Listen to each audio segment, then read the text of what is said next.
describe a program you like to watch. You should say what it is about, who you watch it with, and explain why you like to watch it.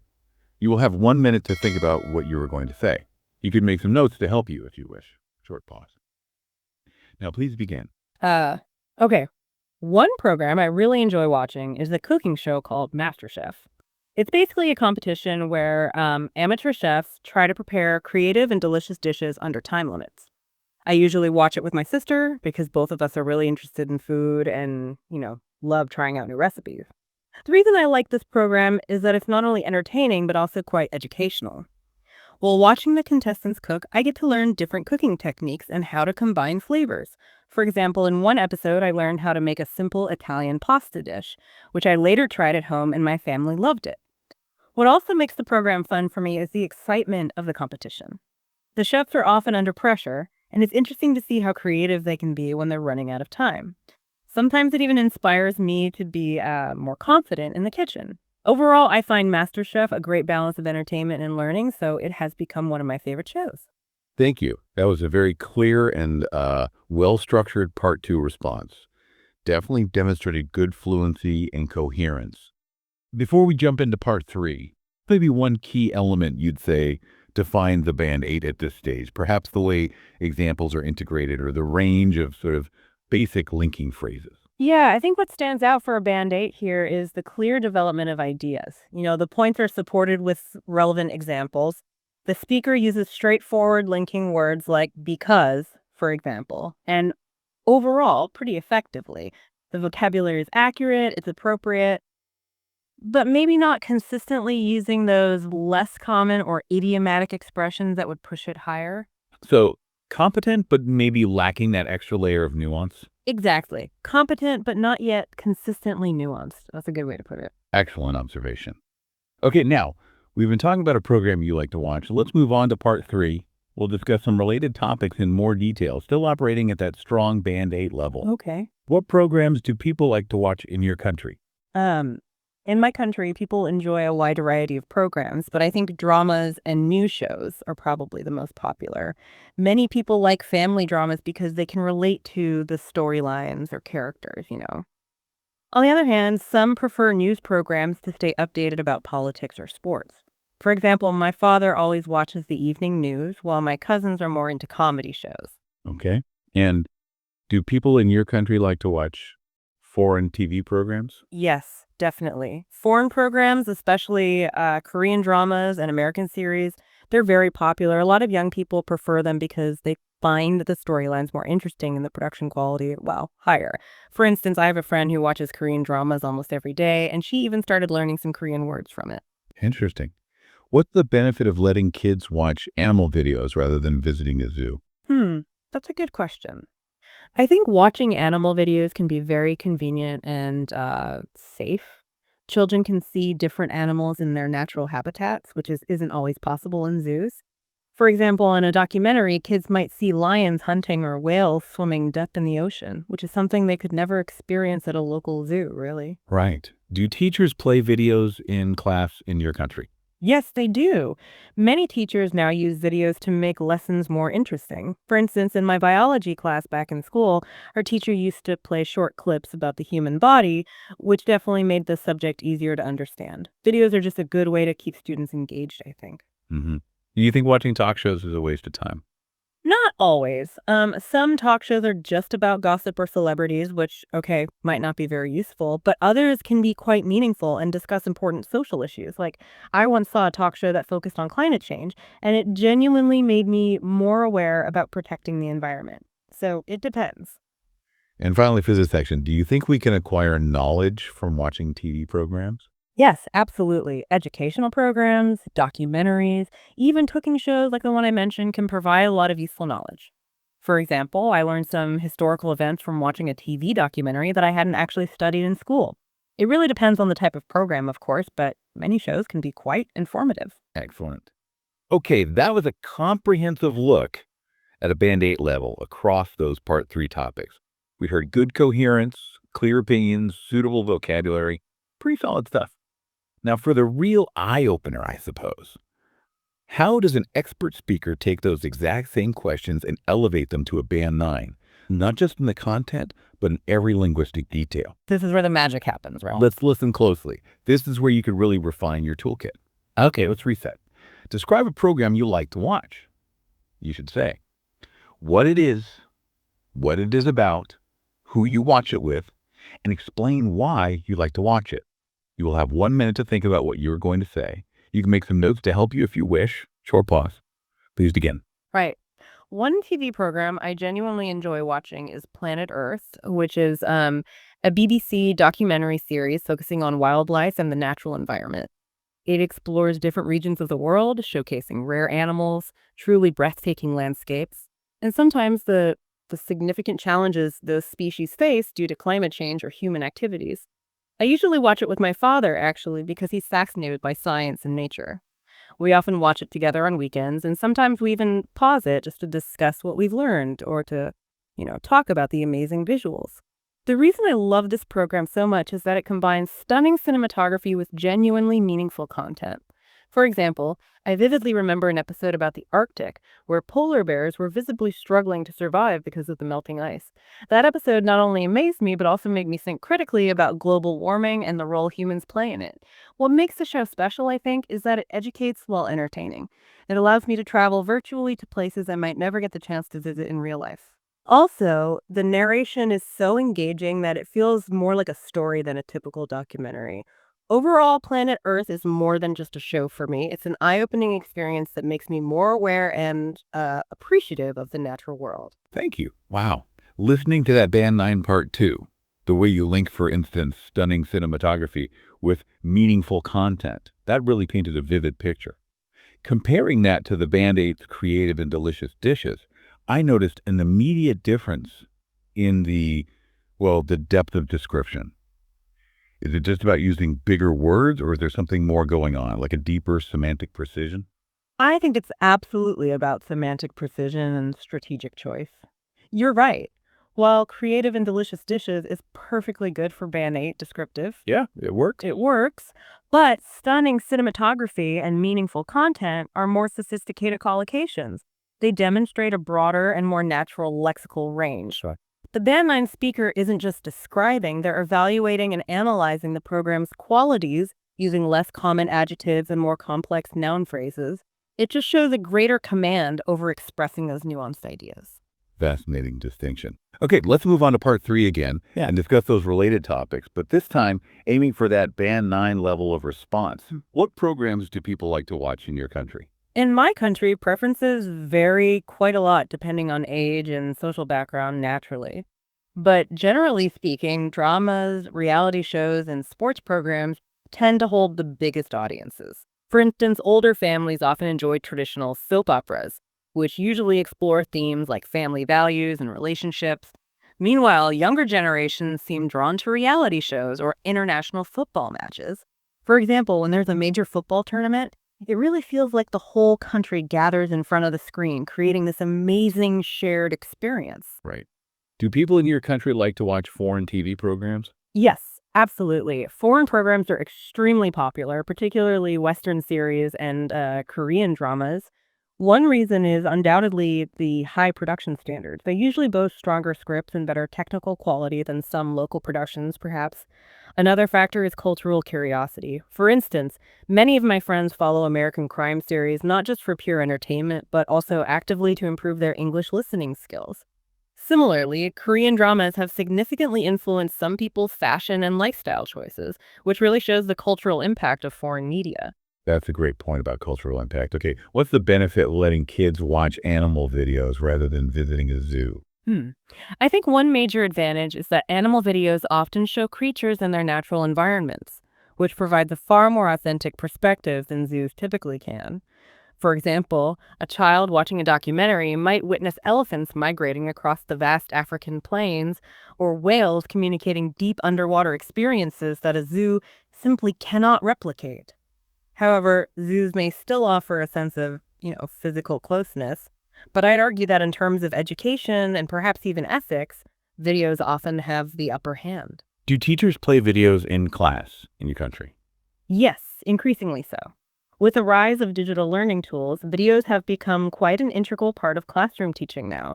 Teachers often utilize them to simplify complex concepts or to spark engaging discussions. For example, I remember in my high school geography class, the teacher showed us a video on volcanic eruptions, which made a lesson far more vivid and memorable than just reading from a textbook. This visual method caters to different learning styles and definitely keeps students more engaged. Makes sense. Do you think watching talk shows is a waste of time? Yeah. It really depends heavily on the type of talk show. Some are purely entertainment oriented, focusing mainly on celebrity scandals or gossip, which arguably might not contribute much to personal growth. But others can be highly informative, offering intelligent conversations about politics, culture, science, you name it. For example, I once watched a talk show that invited scientists to discuss artificial intelligence, and I genuinely learned a lot about its potential future impact.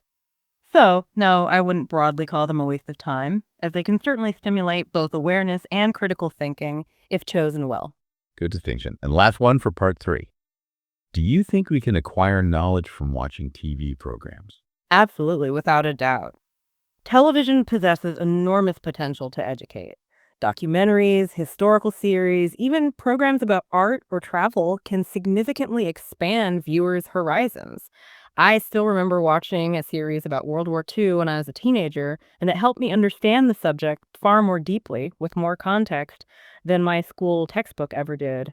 Of course, not every single program is educational, that goes without saying, but if we choose carefully, TV can undoubtedly be a powerful source of knowledge. Wow, what a difference. That was truly exemplary. You can really hear the step up.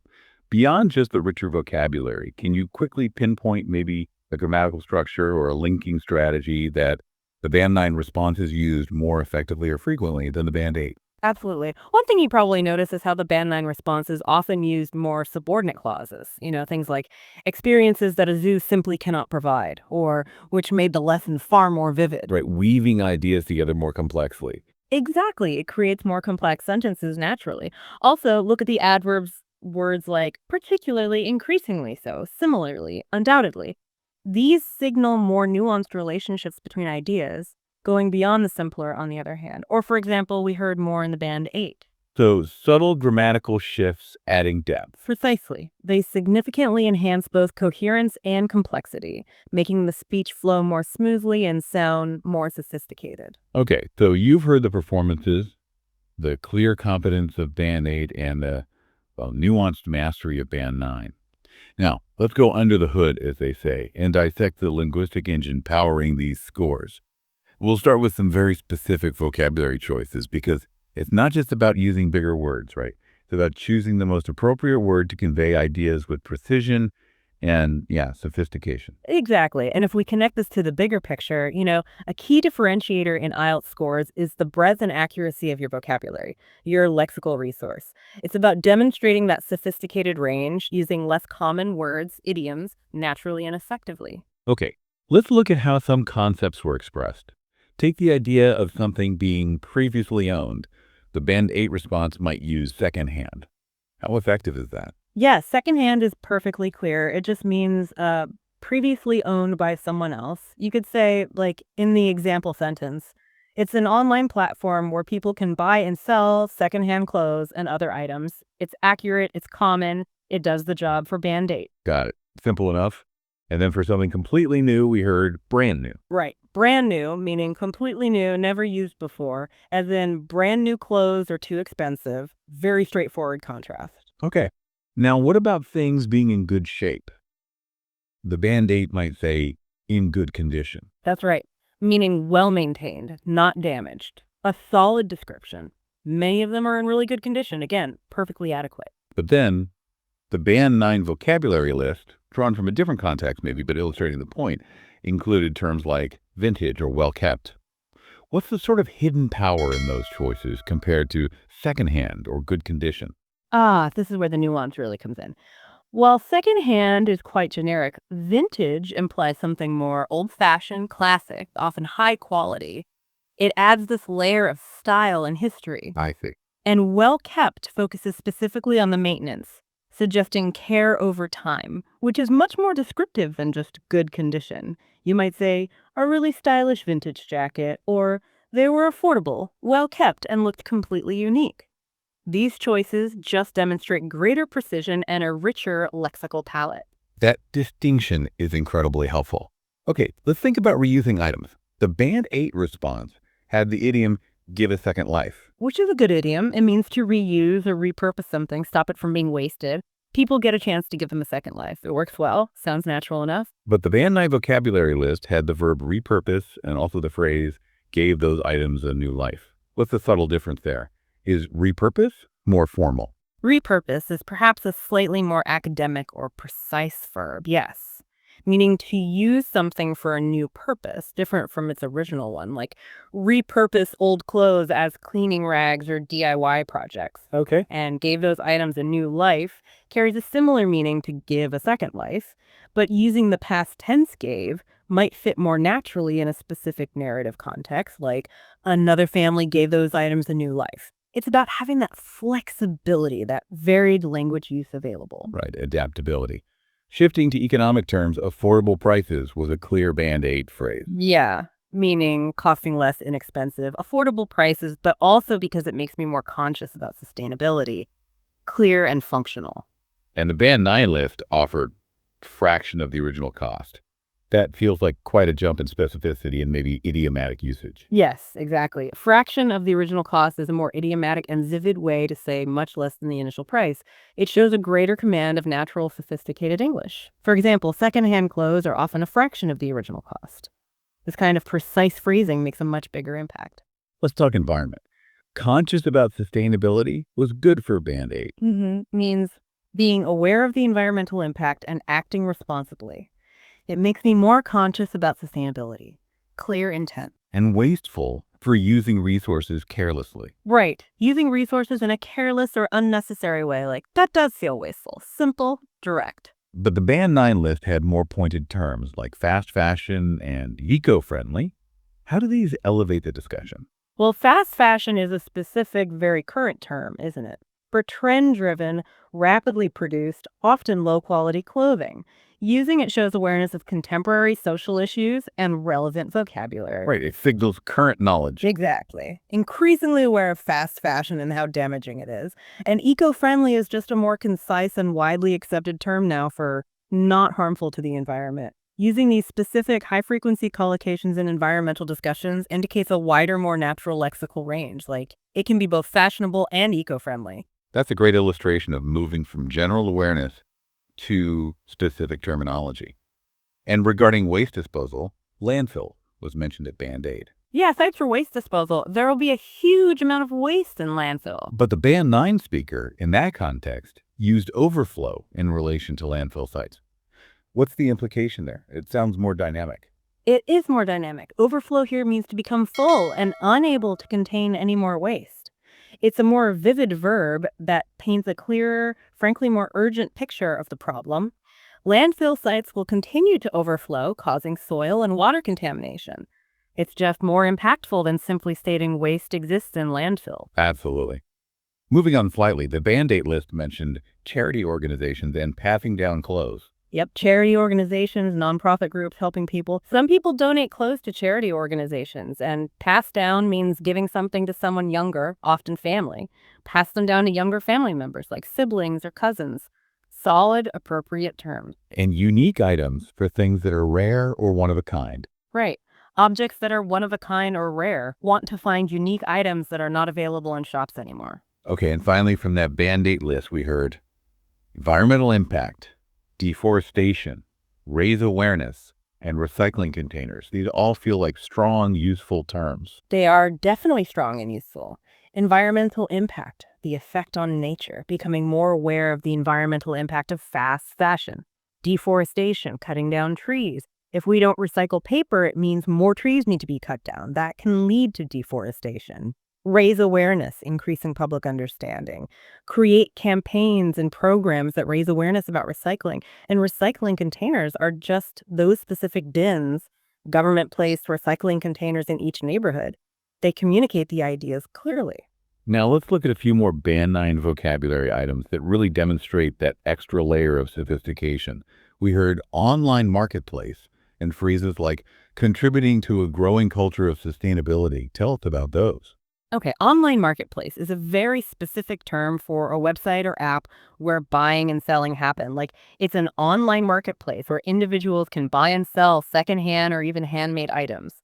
It's precise. Right. And contributing to a growing culture of sustainability is a more complex, sophisticated phrase. It means playing a part in this developing social movement or awareness. I'm contributing to a growing culture of sustainability. It really shows an ability to express complex social concepts quite concisely. And what about outgrow for children's clothes? Seems simple but effective. It is. Outgrow means to become too large or mature for something. Children outgrow their clothes incredibly quickly. It's a natural idiomatic verb choice, much better than saying become too small for. And higher quality pieces. Just more precise than saying better clothes. It refers to products made with better materials and craftsmanship.